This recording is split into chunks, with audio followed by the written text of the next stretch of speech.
skip it already. Yeah, just read at the top. I tried that and it wasn't working. Oh, it wasn't?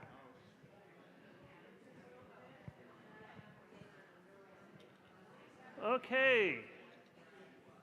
Good morning, folks. Again, good morning. It's wonderful to be with you again, as I said. And let me formally introduce my wife, Leslie. She's right here in the brown sweater. So I'll say a couple of things, and then I mostly will open it up to questions you might have. First of all, just a little personal trivia side note to the story that I shared about the village of La Chambon. So I read about that story, I think when I was in seminary, and just was blown away by the example. And then in my first church as an associate rector in Glenview, Illinois, there was this old retired priest who kind of hung out and helped out and was on the preaching, celebrating rotation and all. His name was Paul Hewitt. Turns out his brother was married to the daughter, one of the daughters, of Andre and Magda Trocmé. And so all of a sudden I had this like 2 degrees of separation from some real heroes of mine. I never met her, but there's a documentary that it's hard to find, but there's a documentary called Weapons of the Spirit, based on that quote that I shared at the end of the sermon, Weapons of the Spirit, and she shows up in there as one of the people that get interviewed, Nellie Trocmé Hewitt. So that's just kind of a fun little trivia piece. Another thing I just wanted to share with you, at the convention in October, I did the bishop's address, and as part of the bishop's address, I shared this image that I'm going to share until y'all are tired of it, but maybe some of you already are. But here's the image. The Episcopal Church, for too long, has been a church of spiders.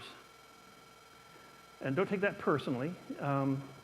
Spiders actually are wonderful animals. They've got a great place in the ecology environment. And you know what spiders do? They build webs. And sometimes beautiful, elaborate webs, those great big circular webs that are just amazing geometric pieces of art. And then what do? They sit and wait for a fly or something to fly into the web. And the Episcopal Church has kind of functioned that way. We have beautiful buildings like this one here. We have beautiful liturgy like we just celebrated, beautiful music. On our good days, beautiful people, beautiful community. But we even put red doors on the front to just make sure people know we're here. And then what do? We wait for people to stumble in.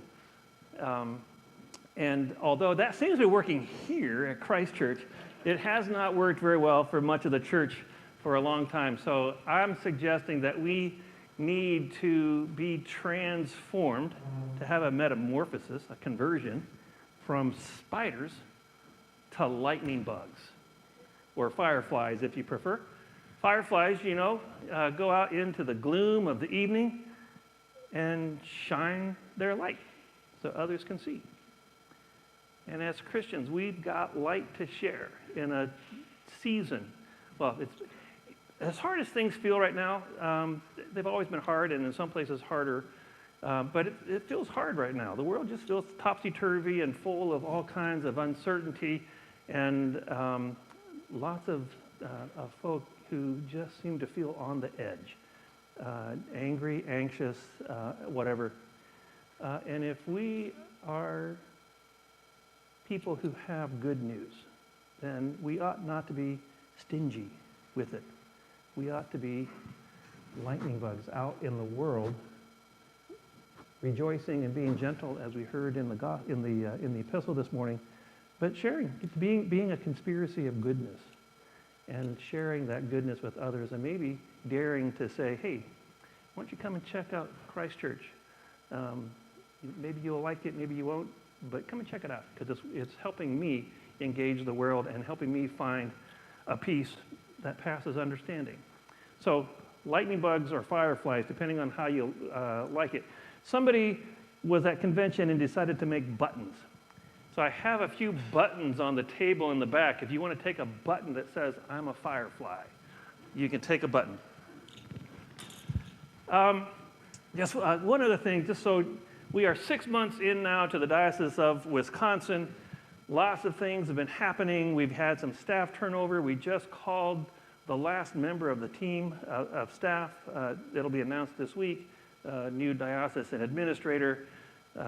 Lots of moving parts and pieces as we pull the thing together. The CFO, Caroline Sen, is working hard to pull the financials of 3 different systems together, which, as you can imagine, is no small task, while she's also helping churches with their payroll and offering to take over their books for them, to help treasurers and especially some of our smaller congregations where it can be hard to get somebody who's got the experience and knowledge to be a church treasurer.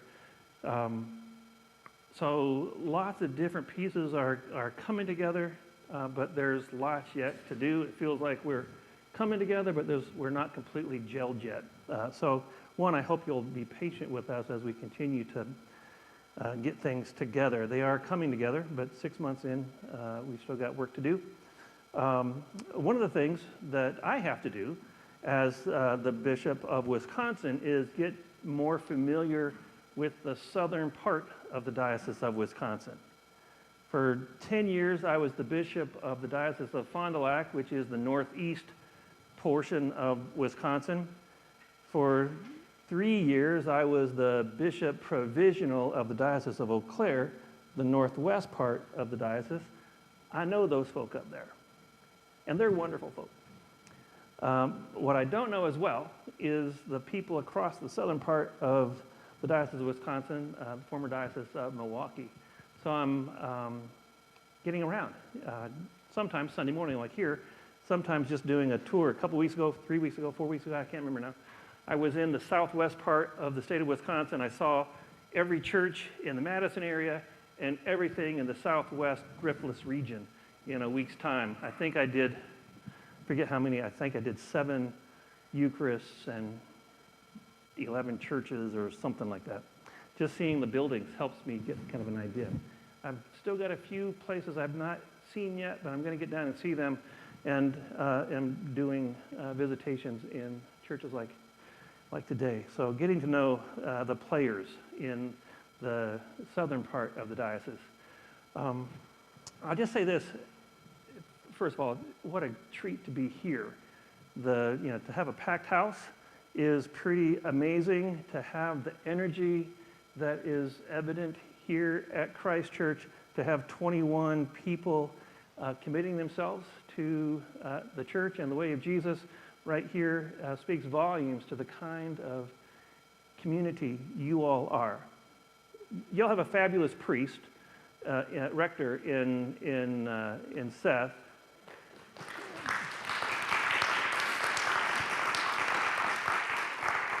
And the associate's not too shabby either.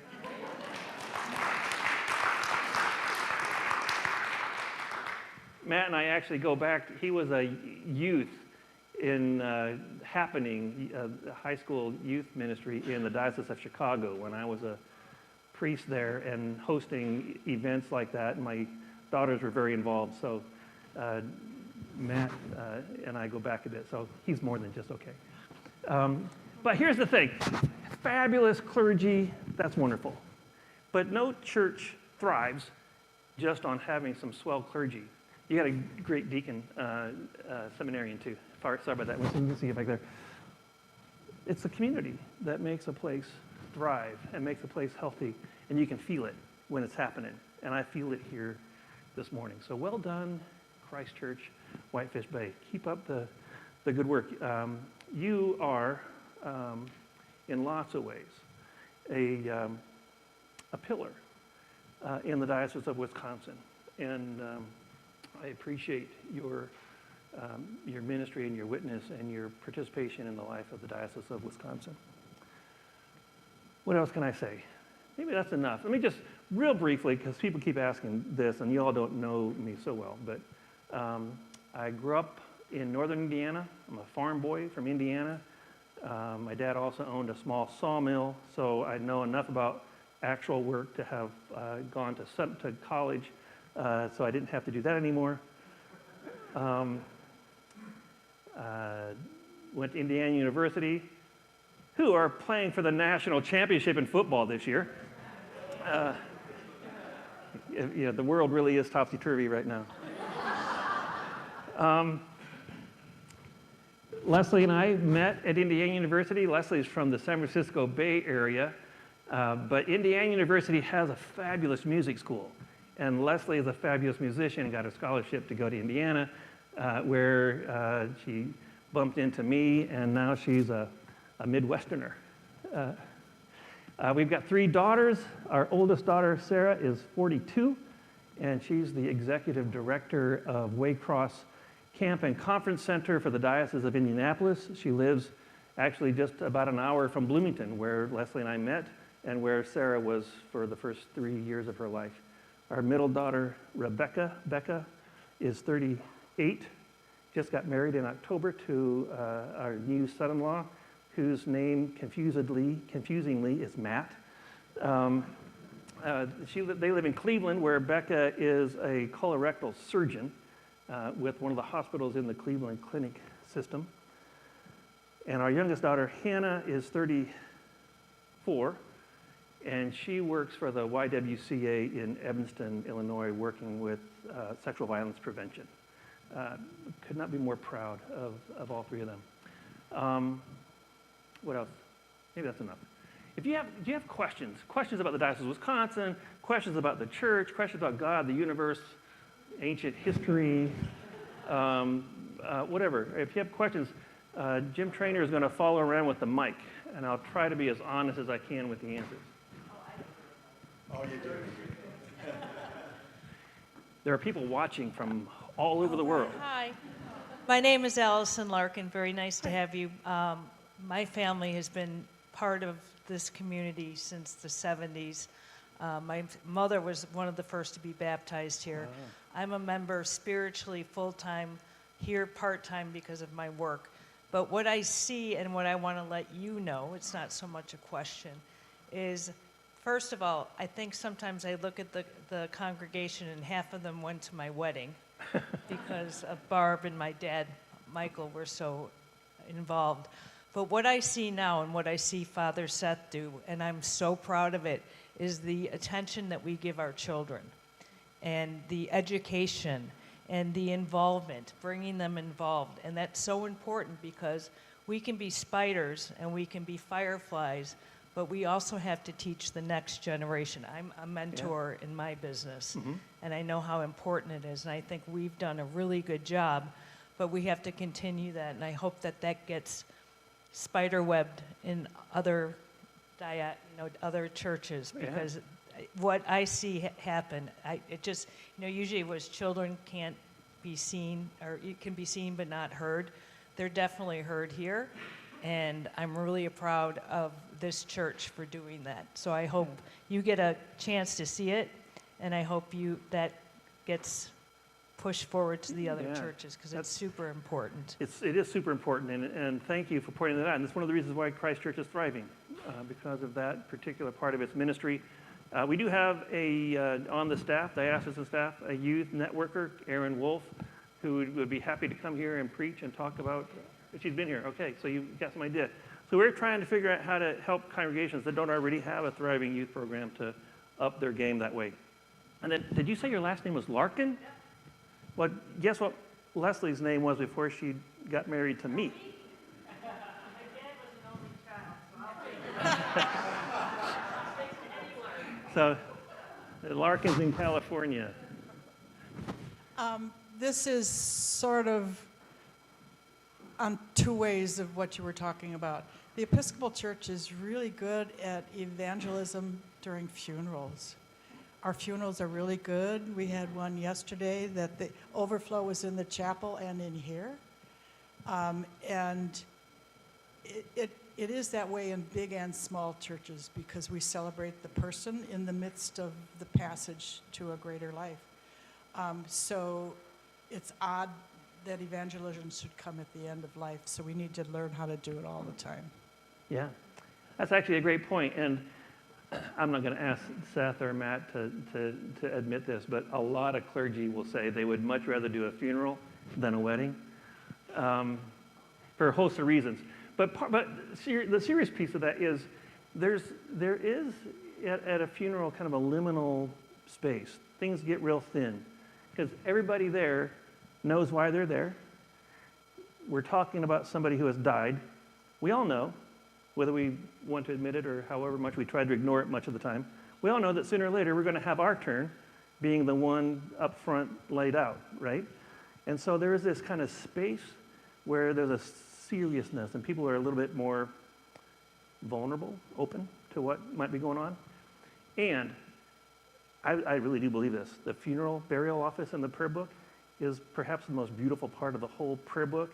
And you could almost, I would never do this myself, and I'm not saying that Seth should do that, but you could almost not preach a sermon if everybody just paid attention to the words in the prayer book. They speak to the hope that we have. And so I actually had that experience at the church I was at before becoming a bishop in Glen Ellen, Illinois. People came to funerals of neighbors or friends and then joined the church because they were blown away by the liturgy and the worship that we had. So you're absolutely right.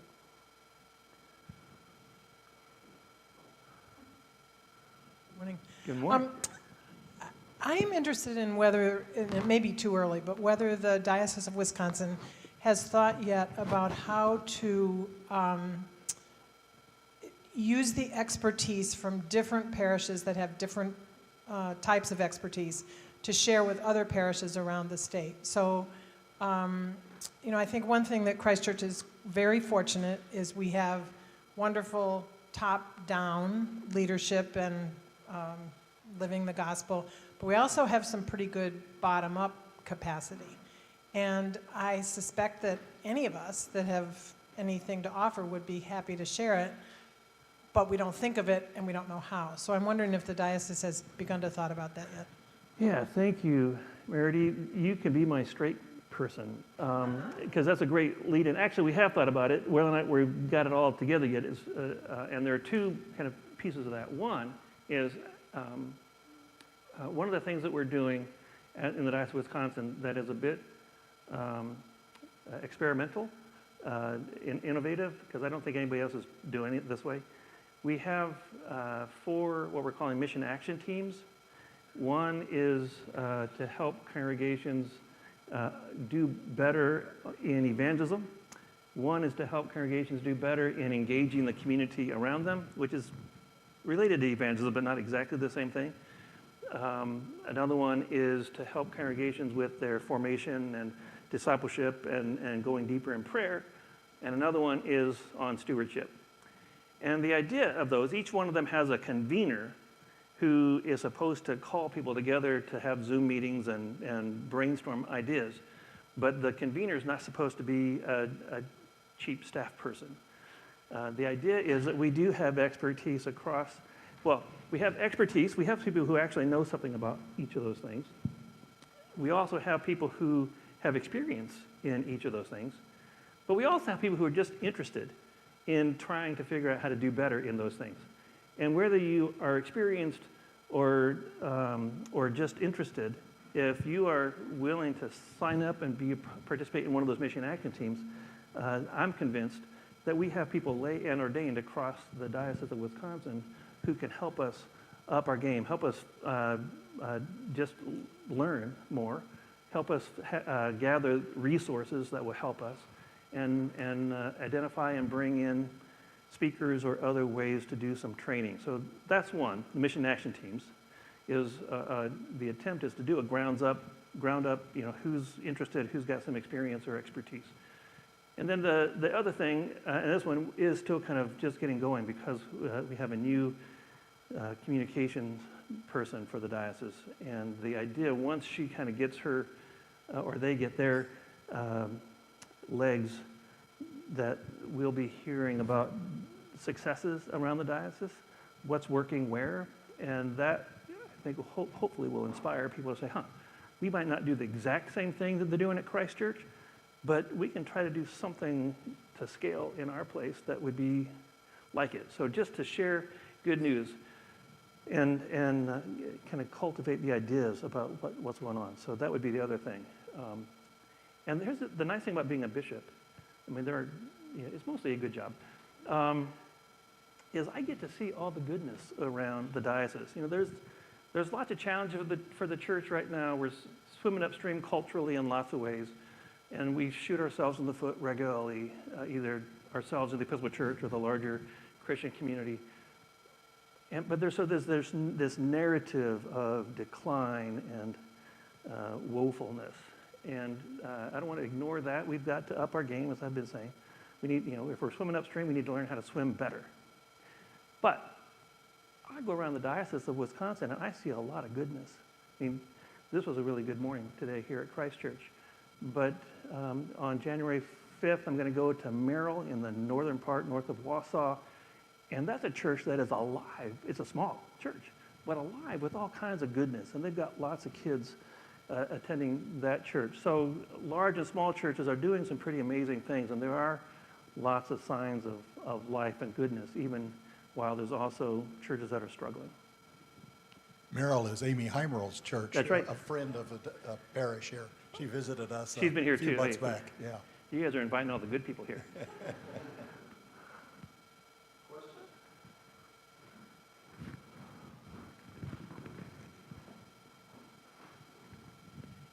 I wonder if you could take a moment to teach us a little something. I heard you speak at the Church of Atonement over Labor Day weekend, and you asked us to pray for whoever we weren't voting for. Lord, have mercy. Today in your sermon, one of the things that you talked about, that the people of that town, which I don't speak French, so I'm not going to attempt, they said, we're trying to help our enemies sin less. In this world of divisiveness and turmoil and so forth, can you teach us kind of what does that mean so that we do it without judgment, but also how do we think of that? Wow, that's a big question.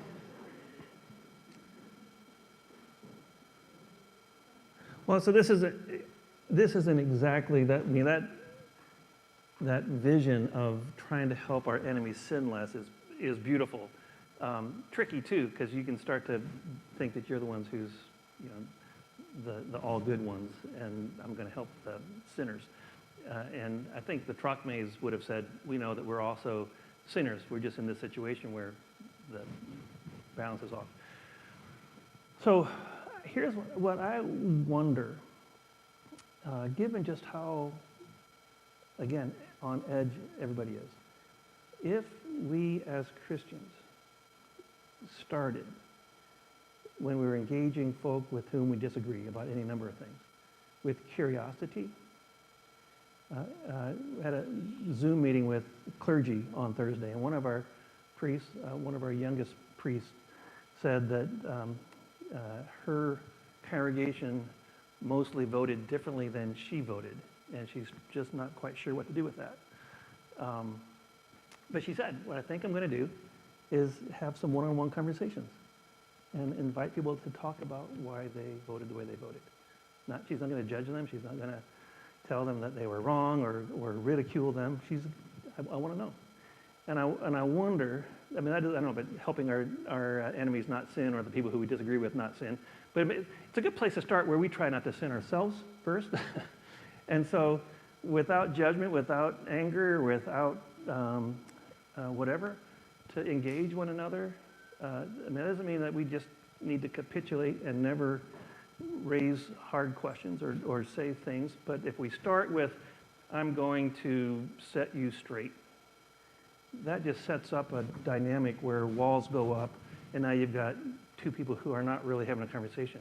But if you start with, I don't see it that way. Help me understand where you're coming from. And especially if it's members of the church together, because at least hopefully you might be able to say to somebody, gee, you are serious about Jesus and the faith, And I see you here at church every Sunday, trying to be serious about Jesus and the faith. And I'm here every Sunday. But I know that you strongly disagree with me on some things, and I strongly disagree with you on some things. Let's have Jesus come and sit with us, and let's talk about it a little bit. Tell me how you got where you are. Let me tell you how I got where I am. Let's not, try to persuade one another right off the bat. Let's just try to engage one another with some curiosity. And that would be a good place to start. Sort of related, this is moving towards the persuasion part, but I used to tell my daughters regularly when they were little, and still to their dismay, I share it once in a while. Anytime you're in a conversation, when you're preaching or in a debate, there's this fundamental choice. One option is to try to score points. And scoring points is fun. And if you're even just a little bit clever, not that hard. You can come up with the put down, you can come up with the word that just puts the other person in their place, just so tasty. But it doesn't go anywhere then. So scoring points is fun, it feels good, it's not that hard. Or you can try to persuade. And if you're going to persuade, you need to exercise some humility. Maybe I'm wrong, or at least maybe I've got something to learn. You've got to exercise some patience. Maybe this isn't the only conversation I'm going to have about this. Some curiosity, and maybe some creativity. How can I come at this in a way that actually invites a conversation instead of inviting more name-calling? And that's gentleness, right? So let our gentleness be known to everyone. I think if Christians started there, and then maybe also just be kind of prepared before you even talk with somebody to forgive. Because they're going to say something, if they disagree with you, that's going to stir things up. And if you're ready to say, okay, it's not about me, it's not about them, we're going to have a conversation. I don't know that. Yeah. I just want to add to your comments that I have found that if you talk about issues rather than personalities, that's also helpful in the conversation, because personalities are too big. But on issues, there's so much common ground between us that can be helpful, and then we can agree to work toward the things we agree on. That's very helpful.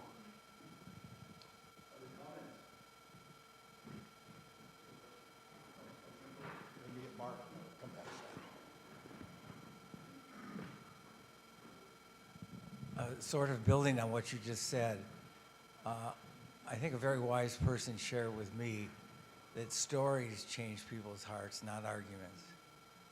And we've all had our moments of argumentation, and if we shared more stories, there's so much written about how Congress doesn't eat together anymore. Yeah. They're back home trying to get reelected.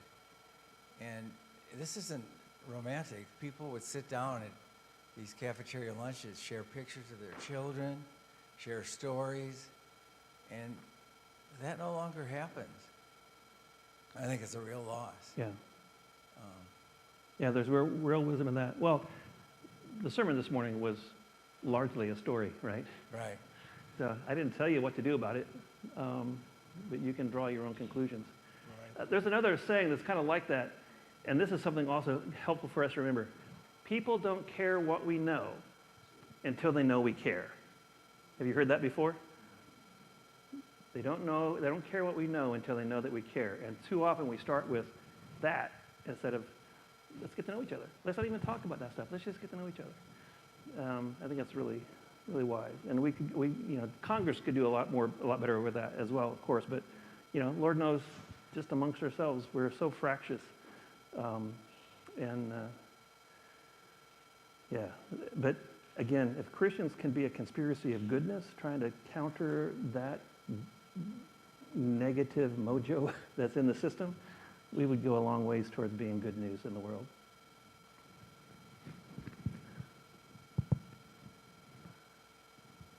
Just to kind of play off of what you're saying, sorry, I'm losing my voice, but the school that I teach at, we've been, especially in this election year, we've been talking with the students mainly about how to have how to have active discourse, and really it's about how to be an active listener. And we had an activity where the students sat with each other and talked about different subjects that didn't have to do with politics, but you had to actively sit and not say anything while the other person talked, and they were like timed. And you don't realize how much you interrupt, even though you want to share what your story is or share or agree. So it was very interesting to just teach the students how to have respectful discourse in anything. And the big part of that was just teaching them how to sit and listen to one another and be with one another. And I think through that, as an adult, I felt like I walked away learning more and learning more from some of my students as well. Just sometimes I think too, just as we're listening, whether we agree or disagree, it's hard sometimes just to sit and say nothing. And sometimes people just want to be heard. And that can be difficult, especially if we feel really passionately one way or another. Mm-hmm. But I think it's almost like a silent respect we can give in a lot of ways. Very good. Absolutely.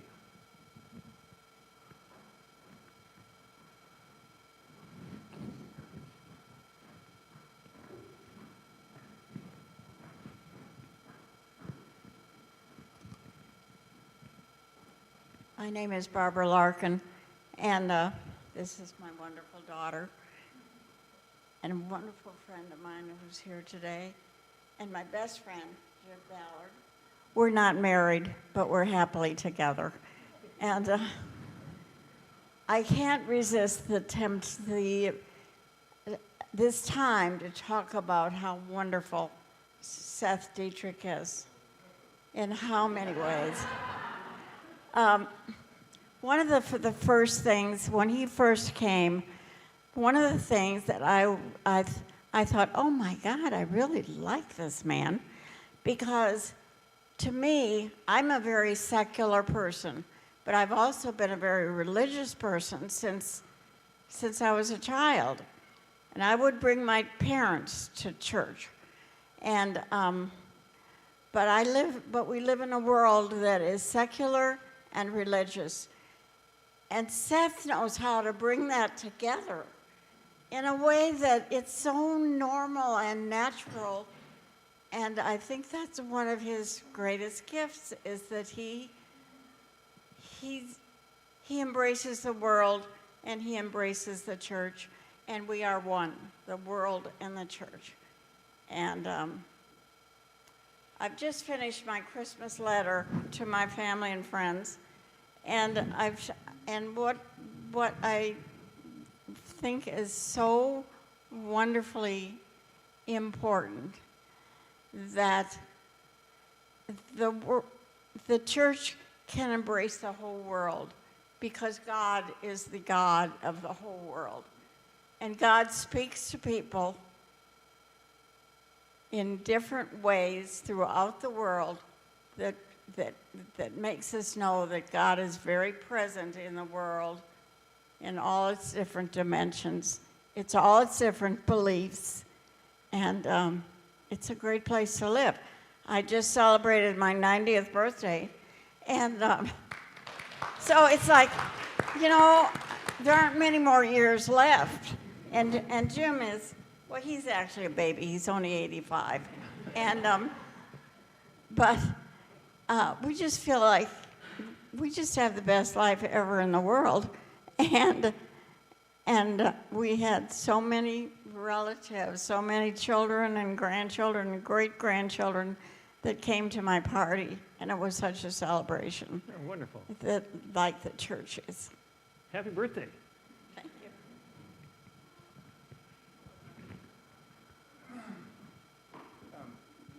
you. Thank you, Barbara. That was very kind, very kind. Piggybacking off this idea of the whole world and taking conflict and dealing with people who don't agree outside of the American political context. When I do these deeper roots classes, the classes that prepare people for confirmation and reception, I talk about the Anglican Communion, And this last one, I realized as I was talking that I didn't really know what I was talking about because things are changing in the Anglican Communion. And you have you're much more connected to that world. It's a huge topic. I don't know what you want to tell us about sort of the divisions within the communion now. Are we going to be in the communion for a while? I mean, just your perspective, anywhere you want to go with the Anglican Communion, I think would be really enlightening. Okay, thank you. I'll try to keep it short because it is a big question, big topic. So actually, one of the reasons I'm an Episcopalian is because of the Anglican Communion. I first started attending an Episcopal church in the early 80s when Desmond Tutu was very active in the anti-apartheid movement in South Africa, and he was something of a hero of mine. And one day I was attending an Episcopal church, and I thought, oh, Desmond Tutu, he's Anglican. This is Anglican. 6 or 7 hours before, he worshipped, and the prayer book might be a little bit different in South Africa, but it's probably pretty similar, and it's not just up to the pastor to make things up on Tuesday for what we're going to do on Sunday. And there was this sense of being connected to this bigger thing, and that kind of Catholicity of belonging to more and something that's bigger than just America. And so I cherish the Anglican Communion.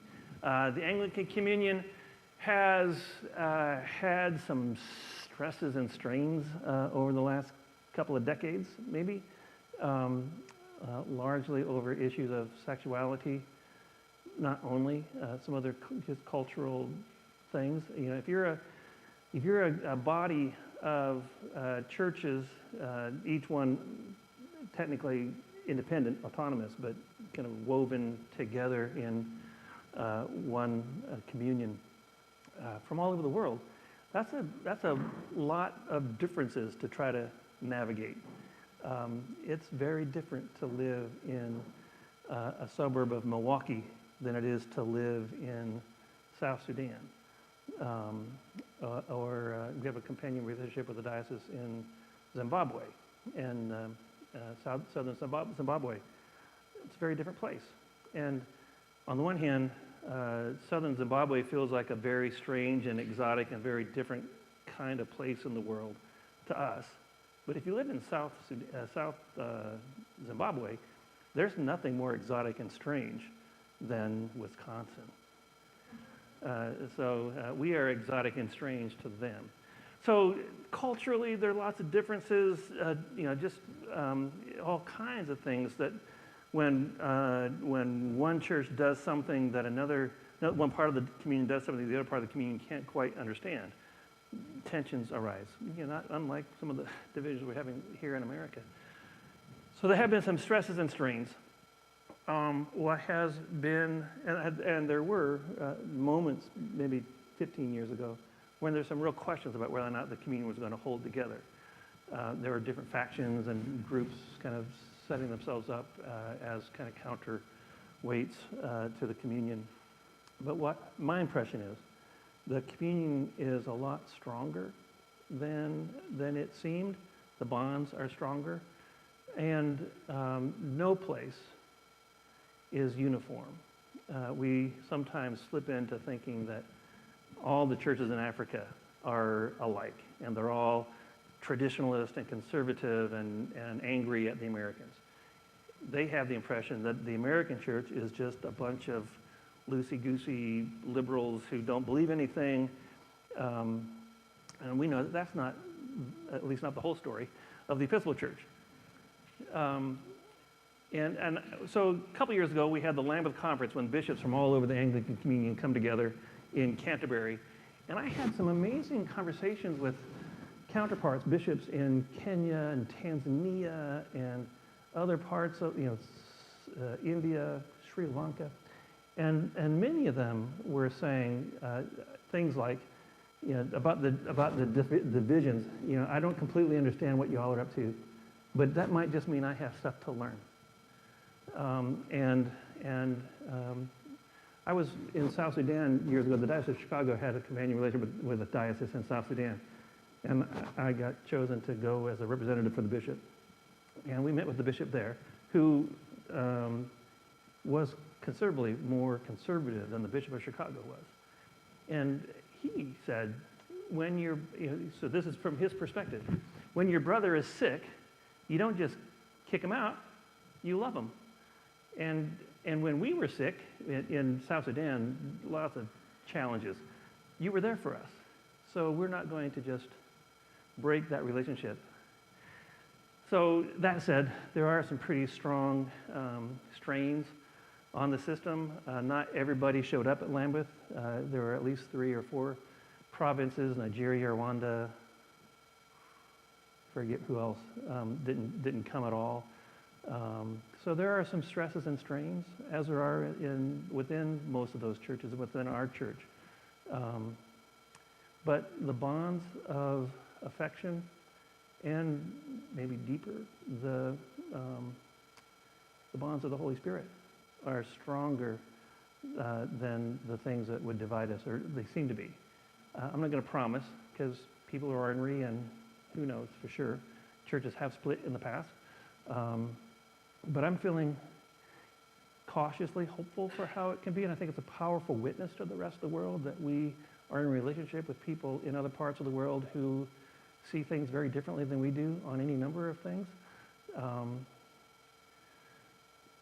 That said, you all know maybe that the Archbishop of Canterbury just announced his resignation a few weeks ago, which is not the way you want things to go. And a lot of that has to do with internal dynamics in the diocese in the Church of England. But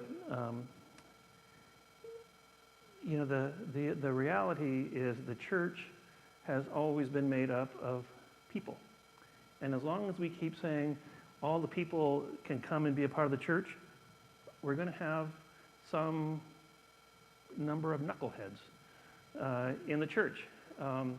Including some who managed to get themselves ordained and even elected bishop. And the truth is, all of us at one time or another, to one degree or another, are knuckleheads. So let's just be clear about that. As long as we invite people into the church, we're going to have people in the church, and people are going to people. And sometimes people don't people very well. Just as we were talking about before, we get anxious, we get hurt, we get angry, we get whatever, and we react.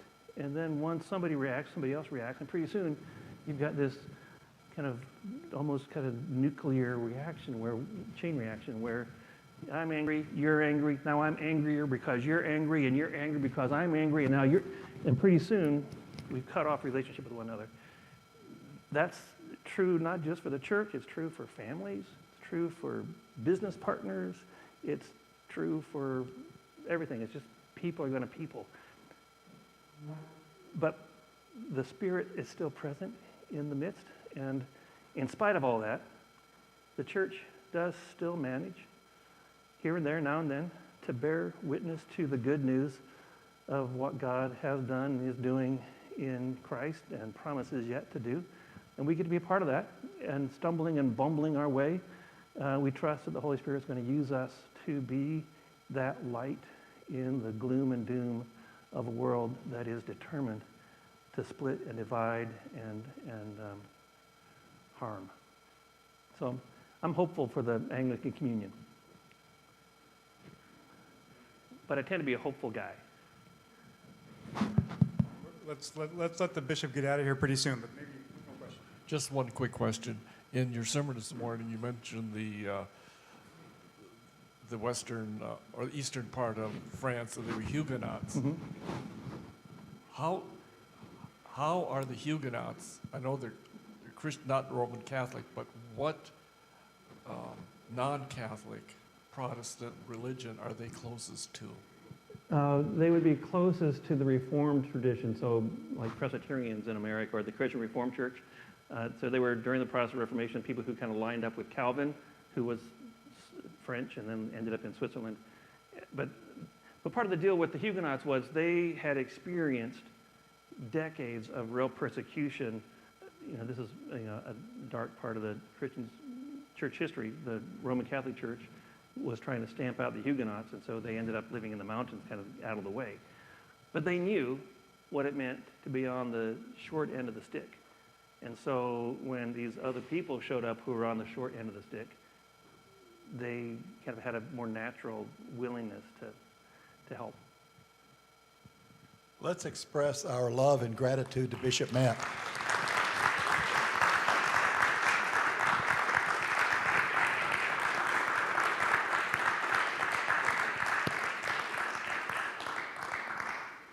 Thank you all. And you don't have to love the image. You certainly don't have to take a button. But let's get out there and shine the light of the good news of Jesus in the world around us.